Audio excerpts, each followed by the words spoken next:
فرماتے ہیں کہ بچے تھے گھر میں 6-7، غربت تھی، کام ملتا کوئی نہیں تھا، اور میں کام چور نہیں تھا، کام ڈھونڈتا تھا، پر اللہ کی قدرت کے کام نہیں ملتا تھا۔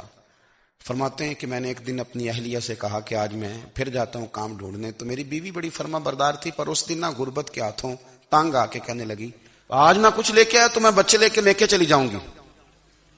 شیخ فرماتے ہیں کہ میں بڑا پریشان گھر سے نکلا، پر میں نے صبح سے لے کے زور تک کام ڈھونڈا، کام ملا کوئی نہیں۔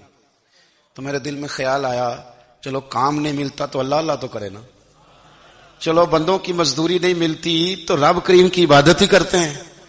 فرماتے ہیں کہ میں نے فرات کے پانی سے وضو کیا، نہر کے، شدید دھوپ تھی، ساتھ ریت تھی اور ریت تپ رہی تھی، میں نے اپنا رومال وہیں مصلی کے طور پر بچھا لیا، اور فرماتے ہیں کہ زور سے لے کر عصر تک نماز پڑھی، دھوپ بھی پورے زور پہ، پر میرے سجدے کا ذوق بھی پورے زور پہ، میں سجدہ کروں تو پھر میرا اٹھانے کو جی نہ چاہے۔ فرماتے ہیں کہ عصر تک میں نے نفل پڑھے اور میں وہاں سے چلا۔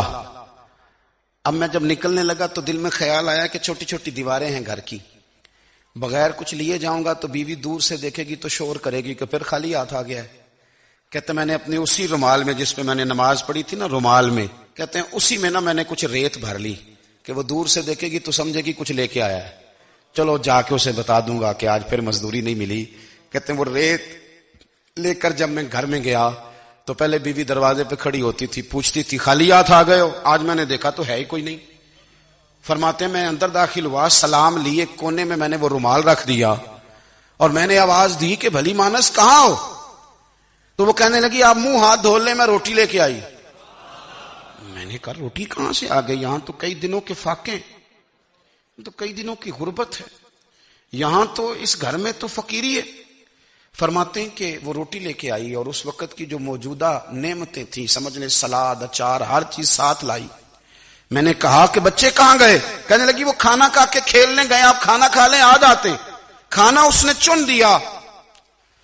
میں نے حیرت انگیز لہجے میں ساری نعمتیں اپنے دسترخوان پہ دیکھ کر کے بیوی سے پوچھا یہ کہاں سے آیا کھانا؟ تو کہنے لگی پتہ نہیں آج آپ کس کریم کی مزدوری کرنے چلے گئے تھے، پتہ نہیں کس کریم کی، میرے گھر میں تو اتنی نعمتیں آئی ہیں کہ مجھ سے سنبھالی نہیں جا رہی، اتنا اناج ہے، اتنا گندم ہے، کس کریم کے دروازے آج چلے گئے تھے؟ یہ کہتے کہتے وہ اٹھی اور اٹھ کر کے کہنے لگی پہلے بڑا کچھ آیا تھا، اب کیا لے آئے ہو؟ اور جا کر کے اس نے وہ ریت والا رومال کھولا، کہنے لگے میں تو لے کے آیا تھا ریت، تو میرے رب نے اسے بھی سونے اور ہیرے بنا دیا تھا۔